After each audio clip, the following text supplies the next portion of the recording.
may osteoarthritis at nagtataka ka kung ano nga ba ang supplements na pwedeng makatulong sa'yo, sa videong ito malalaman mo ang Wonder Cure supplement for osteoarthritis. Sasagutin ko ang commonly asked questions at samahan mo ako hanggang sa dulo ng video para malaman mo kung ikaw ba ay getting better na.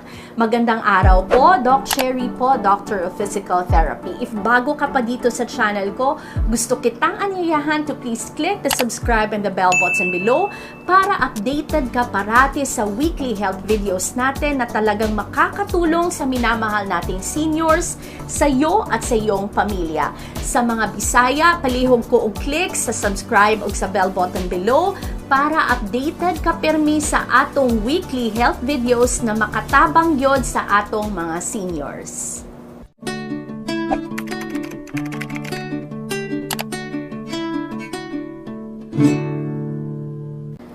Kung ikaw ay may osteoarthritis at hindi mo pa naiintindihan kung ano nga ba ang nangyayari sa iyong joints, ito po yun.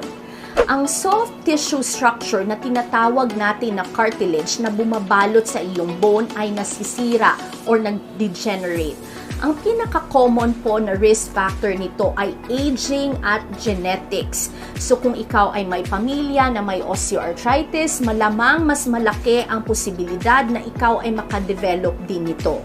Ito ang x-ray ng isang tao na may osteoarthritis sa kanyang knee. Makikita mo na nawawala ang joint space kasi ito ay nag-signify ng damage or destroyed cartilage. Ang osteoarthritis po ay isang kondisyon that worsen or lumalala over time. It affects one joint to the other and majority sa mga tao na may osteoarthritis ay nag-rely lamang sa pain relievers at in severe cases, operasyon or joint replacements.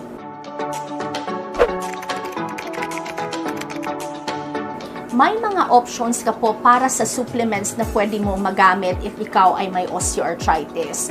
Pero ang isa sa pinakamagandang option po ay tinatawag natin na glucosamine. Ang glucosamine ay isang nutrient na nakikita natin in small amounts sa mga pagkain natin.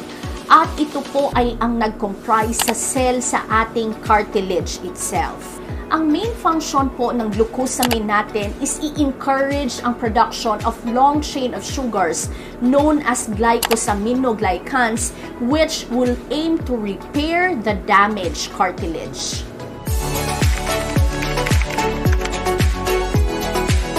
Ang glucosamine po ay ginagamit sa countries tulad ng Spain, Italy at Portugal noong 1980s pa. At ang mga countries na ito ay nagpapatunay na ang glucosamine pala ay equivalent or greater than ibuprofen.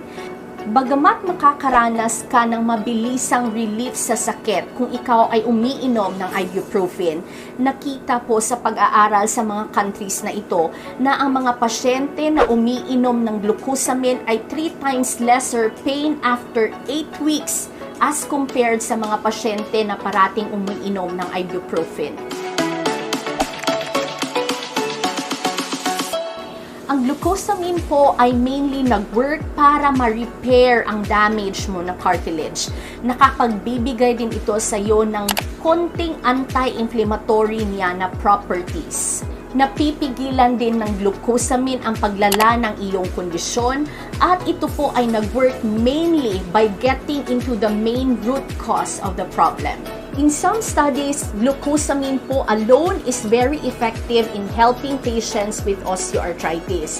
Pero sabi naman ng ibang pasyente at ng some clinical trials, ang combination po daw ng glucosamine plus chondroitin is a perfect combination and makes it a more powerful medicine for osteoarthritis.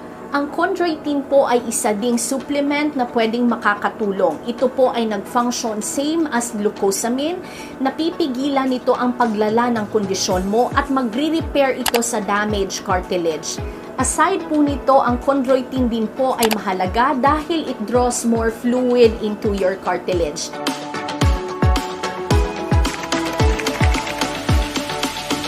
Talk to your doctor po about the dosage of glucosamine and chondroitin, but usually on average 1,500 milligrams of glucosamine and 1,200 milligrams of chondroitin ay binibigay sa mga pasyente na between 120 to 200 pounds.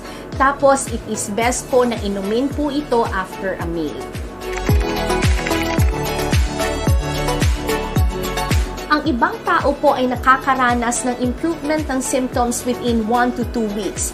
But generally, manotice mo ang improvement sa symptoms within 8 weeks. Bagamat nag-lessen ang iyong pain, kailangan mong maintindihan na ang true rebuilding ng cartilage, which is ang problem talaga with osteoarthritis, takes time. Kaya naman ang pagbigay ng 4 to 6 months of duration para makadecide ka if nakatulong talaga ito sa iyo ay sapat na panahon para ma-observe mo ang improvement sa symptoms mo. If sa tingin mo nakakatulong ang videong ito sa iyo, please take 1 second of your time lang po to please click the like button below para makatulong din sa channel na ito.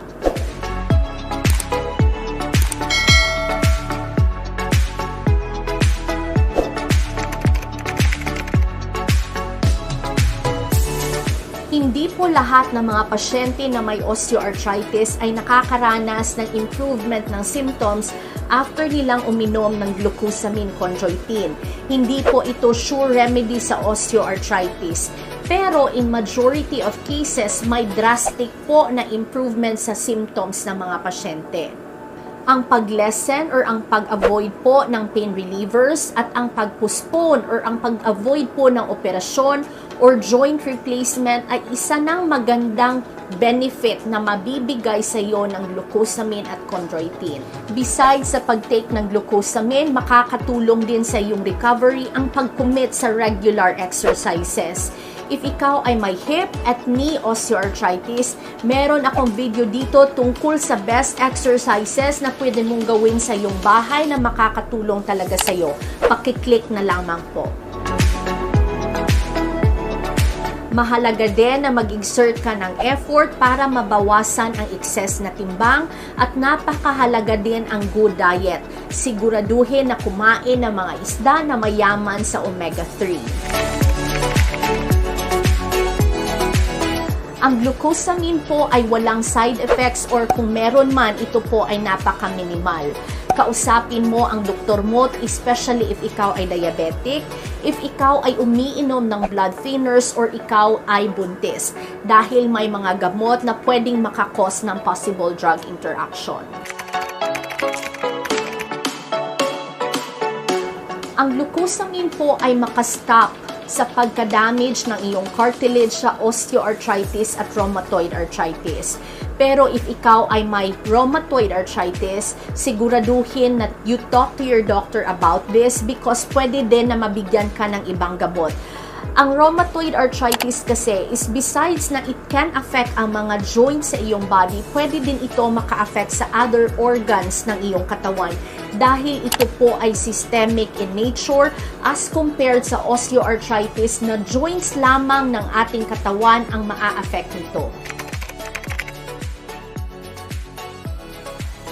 Ang glucosamine sulfate po ay mas better na ma-absorb sa ating katawan compare sa kaniyang counterpart na glucosamine hydrochloride.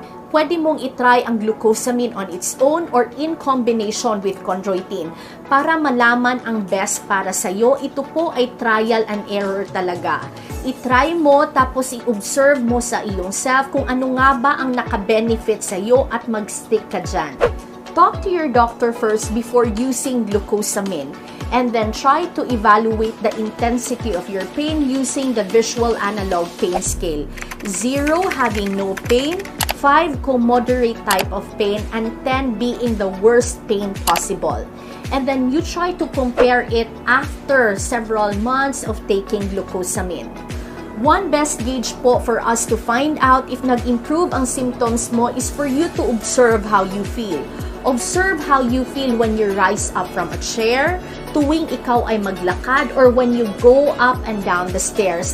Kasi po, eventually, ang goal po talaga natin is for you to be pain-free while doing these activities. Ang osteoarthritis ay isang kondisyon that worsens or pwedeng lumala over time. Pero pwede natin itong gawa ng paraan together. If you think nakakatulong ang videong ito, please don't forget to click the like button below para maka-reach pa ito ng more people. If may katanungan ka tungkol sa osteoarthritis or tungkol sa glucosamine, paki-comment lang sa baba at ako ay talagang sasagot sa iyo. Please share this video to your friends and family members who are also complaining about joint pain. Maraming salamat po sa panunood. This is again Doc Sherry. Stay safe, stay happy and healthy. God bless you.